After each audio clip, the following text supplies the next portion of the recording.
முதலில் அஜித்குமாரோட மரணத்திற்கு ரொம்ப ஆழ்ந்த இரங்கலை தெரிவித்துக் கொள்கிறேன்.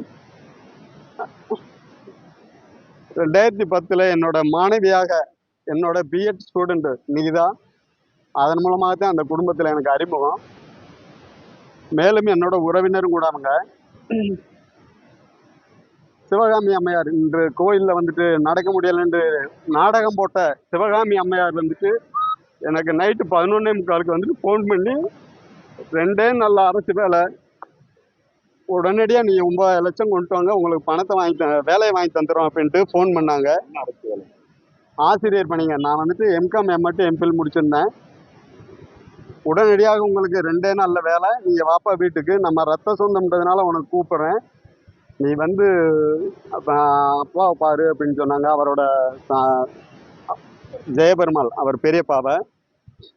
அடுத்து வந்து நானும் எங்கள் அப்பா எல்லாருமே போயிட்டு பார்த்து பேசினோம். 9 லட்ச ரூபா பிஜி போஸ்ட், பிஜி முதுகலை பட்டதாரி ஆசிரியருக்காக எனக்கு 9 லட்ச ரூபா கேட்டாங்க. அது போக நம்ம சொந்தம் யாரெல்லாம் இருக்காங்களோ அவங்களுக்கு எல்லாமே சொல்லுங்கள், உடனடியாக வந்துட்டு 2 நாளில் வேலை அப்படின்ட்டு சொல்கிறாங்க. எங்கள் அக்கா பையனு வந்துட்டு பிஎட் முடிச்சிருந்தேன், அவனுக்கு வந்துட்டு பிஓ வேலை அப்படின்ட்டு அவனுக்கு 7 லட்ச ரூபா. இது எல்லாமே வந்துட்டு சொன்னாங்க. உடனே வந்துட்டு பயோடேட்டா, சர்டிஃபிகேட்டு, யூனிவர்சிட்டியோட டாக்குமெண்ட்ஸ் என்னென்ன இருக்கோ அது எல்லாமே கொடுங்க அப்படின்னு சொல்லி எல்லாத்தையுமே வந்துட்டு வாங்கிட்டாங்க. அதை 2-3 தவணைகளாக நாங்கள் வந்துட்டு அந்த பணத்தை வந்துட்டு கொடுத்தோம். அதில் உடனடியாக அந்த 2 காலகட்டத்தில் பணம் பரட்ட முடியாத சூழலில் சில இடங்களில் வட்டி வாங்கினது 10 ரூபா தாள்களாக இருந்துச்சு. இப்படி 10 ரூபா எல்லாம் கொண்டு வந்திருக்கேன், எங்களுக்கு அசிங்கமாக இருக்குது அப்படின்ட்டு ஜெயபெருமானும் சிவகாமியும் சொன்னாங்க. ஆனால் அதை வட்டிக்கு வாங்கினதும் பரட்டினது எவ்வளோ சிரமப்பட்டோம் அப்படின்றது எனக்கு தான் தெரியும். அத்தோடு மட்டும் இல்லாமல் பல நபர்கிட்ட இதே போல் என்னோட சக பேராசிரியராக ஒர்க் பண்ண செல்வம், அவங்களோட தங்கச்சி, அவங்களோட தம்பி, அவங்களுக்காகவும் 19 லட்ச ரூபா வந்துட்டு வாங்கியிருக்காங்க. எல்லாம் சொன்னது சிவகாமி இல்லை, சிவகாமி, ஜெயபெருமாள் அவங்க ஹஸ்பண்டு, அவங்க அண்ணன் நிகிதாவோட அண்ணன் கவி என்ற வைபவ் சரண் கவி, அவங்க ஒய்ஃபு சுகதேவி, நிகிதா, இவங்களோட இந்த கவியோட மைத்துனர் கடைசியாக வந்துட்டு எங்களுக்கு பணம் கொடுக்க முடியாது, உங்களால் தெரிஞ்சதை பார்த்துக்கோங்க அப்படின்ட்டு விரட்டி விட்ட நபர் வந்துட்டு இந்த கவி அரசு அவரோட மச்சினை சுகதேவியோட அண்ணன். இவங்கெல்லாம் தான் வந்துட்டு கடைசியாக வந்துட்டு இந்த பணம் இதெல்லாம் வாங்கிட்டாங்க. கடைசியாக பணம் கேட்டு வேலை கேட்டு இது பண்ணுறோம், கொஞ்சம் பொறுங்க, எலெக்ஷன் அனௌன்ஸ் பண்ணிட்டாங்க, ரெடி பண்ணி கொடுத்துறோம் அப்படின்னு சொல்கிறாங்க. அதுக்கடுத்து அப்படியே வந்துட்டு சில காலங்களில் தலைமறைவாயிடுறாங்க குடும்பம், வீட்டை எல்லாமே லாக் பண்ணிடுறாங்க. அடுத்து பேப்பரில் வந்துட்டு செய்தியாக வருது, இந்த மாதிரி மாவட்ட அதிகாரி அதாவது ஜெயபெருமாள் வந்துட்டு டெப்டி கலெக்டராக இருந்து ரிட்டையர்ட் ஆகிருக்காரு, இந்த சிவகாமியா வந்துட்டு பிஜி ஃபிசிக்கல் டைரக்டர்னு நினைக்கிறேன். இந்த பொண்ணு வந்து நிகிதா வந்துட்டு என்கிட்ட 2006 பிஎட் படித்தாங்க, படித்து முடித்த உடனே வந்துட்டு கவர்மெண்ட் காலேஜில் ப்ரொஃபஸராக ஒர்க் பண்ணுறாங்க. இன்றைக்கி பல லட்ச ரூபா சம்பளமாக வாங்கக்கூடிய நபர்கள் வந்துட்டு நாங்கள் போய் எனக்கு கஞ்சிக்கு வழியில் பணத்தை கொடுங்க அப்படின்னு கேட்கும் பொழுது, செத்தாலும் பரவாயில்ல, 1 ரூபா உனக்கு கொடுக்க முடியாது அப்படின்னு என்னை விரட்டி விட்டாங்க வீட்டில் இருந்து. கடந்த 10 தினங்களுக்கு முன்னாடி கூட நானும் என்னோட ஒய்ஃபும் 2 பேரும் சேர்ந்து போய் நிகிதா கிட்டையும் சிவகாமி கிட்டையும் பணம் கேட்குறோம், ஆலம்பட்டில் அவங்க வீட்டிலேயுமோ. அப்படி கேட்கும் பொழுது கூட எங்களுக்கு சாப்பிட்றது கூட வழி இல்லை அப்படின்னு சொல்கிறாங்க. ஆனால் எங்ககிட்ட வாங்கின பணம் பல கோடி ரூபா. அதாவது என்கிட்ட மட்டும் கிடையாது, என்கிட்ட ஆலம்பட்டியை சேர்ந்த முருகேசன், ஆலம்பட்டியை சேர்ந்த முத்துக்கொடி, வசந்த நகரில் வந்துட்டு ஒரு பேங்க் எம்ப்ளாயி, அவர் ஒரு மாற்றுத்திறனாளி, அவரோட பையனுக்கு வந்துட்டு வேணும் அப்படின்ட்டு அவரோட ரிட்டையர்மெண்ட் பெனிஃபிட் பணத்தை எல்லாமே வந்துட்டு அவங்களுக்கு கொடுத்துருக்காங்க. நிகிதாவோட காலேஜில் ஒர்க் பண்ண லேப் அட்டெண்டரோ அசிஸ்டன்ட்னு நினைக்கிறேன், அவங்களோட பையனுக்கு வேலை வாங்கி தரேன்னு சொல்லி நிகிதா அவங்ககிட்ட பணத்தை வாங்கியிருக்காங்க. அதே போல் வந்துட்டு சென்னையை சேர்ந்த செந்தில், தனசேகரன், அவங்கெல்லாம் வந்துட்டு பல லட்சம் ரூபா, அதாவது 70 லட்சம் 80 லட்சம் லம்பாக வந்துட்டு கொடுத்துட்டு போயிருக்காங்க அப்படின்றதெல்லாம் நான் கேள்விப்பட்டிருக்கேன். அவங்களோட உறவினர்களும் டாப் மோஸ்ட் பதவியில் வந்துட்டு இருந்தாங்க. அந்த செந்தில் அப்படின்றவரோட தாய் மாமான்னு நினைக்கிறேன், அவங்களும் ஐஏஎஸ் கேடரில் இருந்திருக்காங்க. அவங்கள வந்துட்டு நீங்கள் ஏன் இந்த மாதிரியெல்லாம் ஏமாத்துட்டீங்க அப்படின்னு கேட்கும் பொழுது, எங்கள் மாமா வந்துட்டு ஒரு நல்ல பொறுப்பில் இருக்கார், அவராலே வந்துட்டு இந்த நிகிதாவுக்கு வந்துட்டு புதுக்கோட்டை கவர்மெண்ட் காலேஜில் அன்னைக்கு வேலை பார்க்குறாங்க, அவங்களுக்கு டிரான்ஸ்ஃபர் வாங்க முடியாத பொழுது இன்னைக்கு வந்துட்டு திடீர்னு வந்துட்டு டிரான்ஸ்ஃபர் வாங்கியிருக்காங்க. அப்படின் பொழுது இது வந்துட்டு டைரெக்டாக வந்துட்டு முதலமைச்சர் மற்றும் துணை முதலமைச்சர்கிட்ட வந்துட்டு நேரடியாக லிங்க் இருக்குது, அதனால தான் வாங்கியிருப்பாங்க அப்படின்னு தான் நம்பி நாங்கள் கொடுத்துட்டோம் அப்படின்னு செந்தில் வந்துட்டு சொன்னாங்க. எங்களை வந்து நீங்க எப்படி ஏமாந்தீங்க அப்படின்னு அவங்க கேட்டாங்க. நீங்க உறவினரா இருந்து எப்படி இவங்ககிட்ட ஏமாந்தீங்க அப்படின்ட்டு. அதாவது ஸ்டூடெண்ட் நிகிதா வந்துட்டு என்னோட ஸ்டூடெண்ட். அதன் மூலமாகத்தான் அவங்ககிட்ட பழக்கம். ரெண்டாவது அந்த குடும்பங்கள் எல்லாமே வந்துட்டு எனக்கு வந்துட்டு 2டே நாள்ல வாங்கி தரேன், ரத்த சொந்தம் அப்படி இப்படின்னு சொன்னதன் காரணமாகத்தான் நான் வந்துட்டு நம்பி. ஏன்னா அவர் ஒரு டெப்டி கலெக்டர், இந்தம்மா பிஜி பிசிக்கல் டைரக்டர், இவ வந்துட்டு கவர்மெண்ட் காலேஜ்ல ப்ரொஃபஸரா இருக்கா. அந்த பையன் கவிங்கிறவன் வந்துட்டு டாக்டரேட்டு, பிஹெச்டி, எம்பிஏ பிஹெச்டி. இந்த மாதிரி குடும்பமே இவ்வளவு வசதியா இருக்கக்கூடிய நபர்கள் நம்மளை ஏமாத்த மாட்டாங்க அப்படின்னு உண்மையாக இருக்கும் அப்படின்னு நம்பி தான் வந்துட்டு நாங்கள் வந்துட்டு கொடுத்தோம்.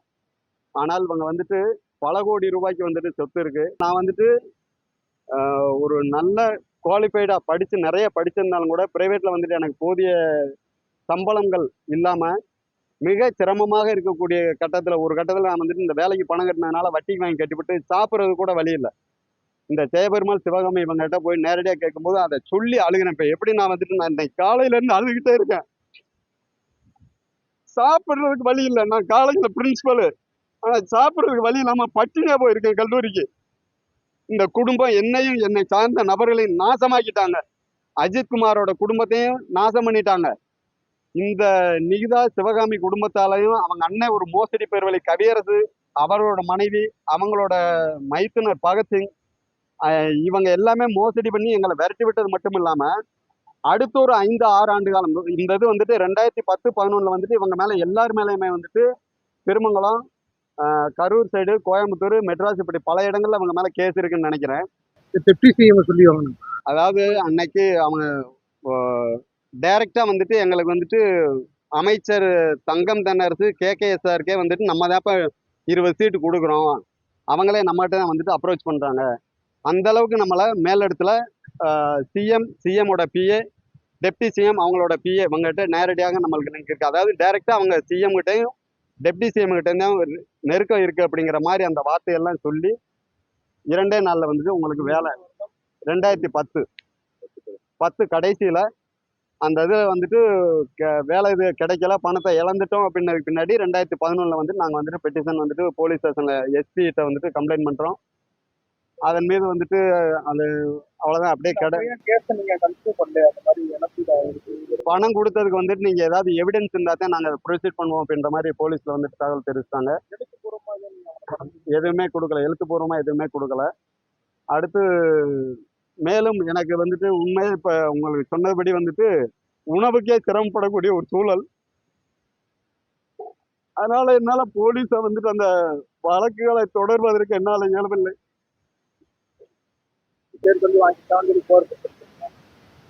ஆமா, அதாவது டெப்டி சிஎமோட பிஏ தெரியும் அப்படின்னு சொல்லித்தான் புகார் மனுவிலே கொடுத்துருக்கோம் நாங்க. பணம் வாங்கியிருக்காங்க. ஆமா, 2010 சார். அன்னைக்கு திமுக இது அன்னைக்கு இருக்கு. அதான் அவங்க வந்து மினிஸ்ட்ரிக்கே நம்ம தான் ஒதுக்கி கொடுக்குறோம். ஏன்னா சிஎம் கிட்ட இருந்து நமக்கு டைரக்டா வந்துட்டு கொடுக்குறாங்க இந்த சீட்டு. அதை மினிஸ்ட்ரிகளுக்கே நம்ம தான் ஒதுக்கி கொடுக்குறோம் அப்படின்னு ஜெயபெருமானும் சிவகாமியும் சொன்னாங்க. 14 ஆமா சார், போன 10 நாள் 20 நாள் கூட இருக்கும். இந்த 20 நாளைக்கு முன்னாடி நானும் என் வரைக்கும் நேரடியா இந்த 10 நாளைக்கு முன்னாடி போய் கேட்கிறோம். கேட்கும் பொழுது ஒரு நிமிஷம் இல்ல ஒரே நிமிஷம் சார், இந்த இதை முடிச்சுக்கிறேன். இந்த 10 நாளைக்கு முன்னாடி போய் நாங்க வந்துட்டு 2 பேருமே போயிட்டு கேட்கிறோம். அவங்க 2 பேருமே நிகிதாவும் சிவகாமியும் வாசல்ல நின்று இருந்தாங்க. போய் கேட்கிறோம். கேட்கும்பொழுது என்ன சொல்றாங்கன்னாக்கா, எங்கிட்ட எதுவுமே பணம் இல்லை, நாங்களே வந்துட்டு வீட்டுக்குள்ளார பாம்பு இருக்கு, அதனால வீட்டுக்குள்ளே போக முடியாம நாங்க இருக்கோம் அப்படின்ட்டு சொன்னாங்க.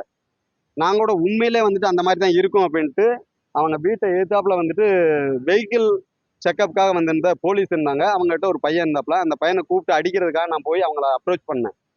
அப்போ போலீஸ் என்ன சொன்னாங்கன்னா, நீங்கள் ஒன்றும் இது பண்ண வேண்டாம் சார், நேரடியாக ஃபயர் சர்வீஸ்க்கு ஃபோன் பண்ணுங்க, அந்த மாதிரி கூப்பிட்டுட்டு வந்து அவங்களே வந்து பிடிச்சி போயிடுவாங்க அப்படின்னு சொல்கிறாங்க.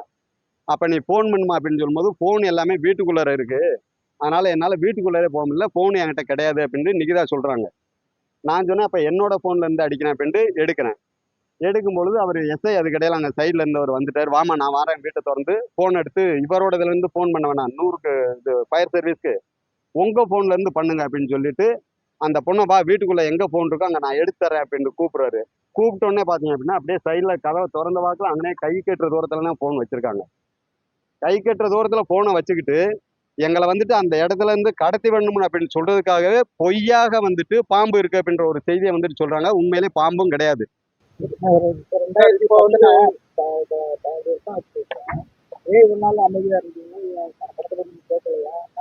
சார் நாங்கள் ரெகுலராக கேட்டுட்டு தான் இருக்கோம். எங்கள் அப்பா அம்மா போய் கேட்டிருக்கோம், எங்கள் அம்மா தனிப்பட்ட முறையில் கேட்டிருக்காங்க, நான் தனிப்பட்ட முறையில் கேட்டிருக்கேன், என் ஒய்ஃபும் நானும் தான் ரீசெண்டாக இப்போ 15 நாளைக்கு முன்னாடி போய் கேட்டிருக்கோம்.